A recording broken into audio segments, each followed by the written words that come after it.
Play Premier League predictor week 17,408. Ross Dyer and Craig Burley battle it out in predictor ahead of a midweek slate of Premier League fixtures on match day 17.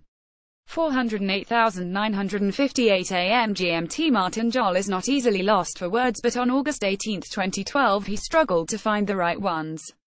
Jol's Fulham had just opened the Premier League season with a resounding 50 home win, but the Dutchman found himself shifting uncomfortably in his office afterwards. The victory had come at the expense of Chris Hughton's Norwich, and Jol took no pleasure in humiliating his friend and former assistant in his first game as Canaries boss. "What can you say? You can't say I feel for you or whatever because he's a winner," Jol told ESPN FC. "I wasn't even happy afterwards. I saw Chris and he was such a gentleman. He wasn't angry, but I felt for him and just thought bloody hell. I want to beat everyone, but to beat Chris, 21, would they been better." Jol's affection for Hughton dates back to June 2004, when the former West Brom midfielder returned to England to take a job as assistant to Tottenham's new head coach Jacques Santini. Jol was never compatible with the surly Frenchman, but he immediately found an ally in Hughton, who had been a coach at Spurs since 1993. When Santini quit after just 13 matches, they formed the managerial partnership that would begin Tottenham's return to relevance. Ahead of Hughton's return to Spurs as Brighton manager on Wednesday, there is no one more enthusiastic about his qualities as a coach and a person than Jol. "When I got the job, it wasn't for me to say, okay, I want my own assistant, because I knew Chrissy. We had worked together for 3 months. I didn't even have to ask him. It was a natural thing," Jol said.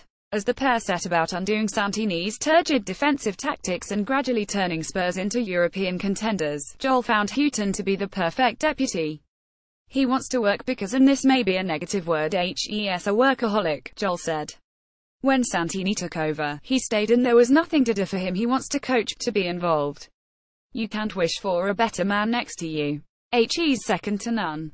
Nick Potts, PA Images per Images via Getty Images. Under Spurs chairman Daniel Levy's preferred continental model, Frank Arneson and later Damien Comolli acted as technical director, leaving Jol's sole responsibility to coach the first team. He was happy to organize training sessions himself, leaving Hughton, who had served under 7 different Spurs managers before him, to take on more of a man management role. "He's more like a manager than me. I was a coach.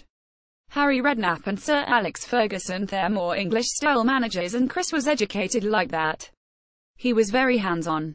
He's firm, he's fair," Jol explained. Jol feels that Hughton has occasionally been underestimated as a manager, and the former defender, who spent 11 years as a first-team player at Spurs, has certainly confounded early expectations.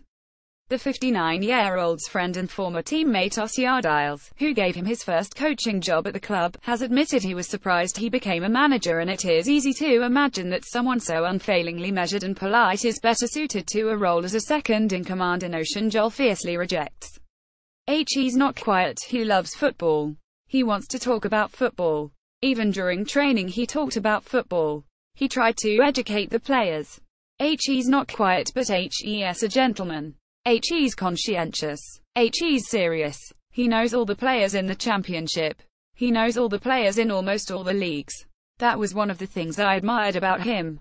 He knew everything." Chris Hughton, Mark Hurton. Action Plus via Getty Images. Jol took Tottenham to the brink of Champions League qualification for the first time at the end of the 200,506 season, only for his squad to succumb to food poisoning ahead of the final match of the campaign, losing 21 to West Ham.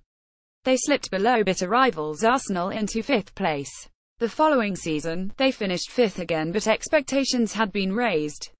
With the team struggling, word spread around White Hart Lane at halftime of a 21 defeat to Jafate in the UEFA Cup in October 2007 that Jol had been sacked, and the news was confirmed soon after. Daniel Levy said, "Let's call it a day." It was a nice English phrase. "And Chrissy was with me. Chrissy had to leave as well. I couldn't believe it. It was very strange. Of course, it was even harder for Chris. Chris is a Tottenham man. He was there for 15 years or something as a coach, and he took over once or twice, as interim. It was always Chris," Jol said. Jol would go on to manage Hamburg and Ajax in Europe before returning to England with Fulham in 2011.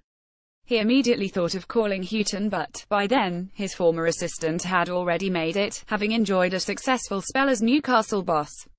He also managed Birmingham and Norwich before transforming Brighton's fortunes, and Joel, who knows the pressures of managing top clubs, believes his former assistant could one day manage one of the biggest clubs in England. "I'm desperate for someone to give him a chance, because I think he will do well," he said. "And if he gets a chance, don't underestimate him.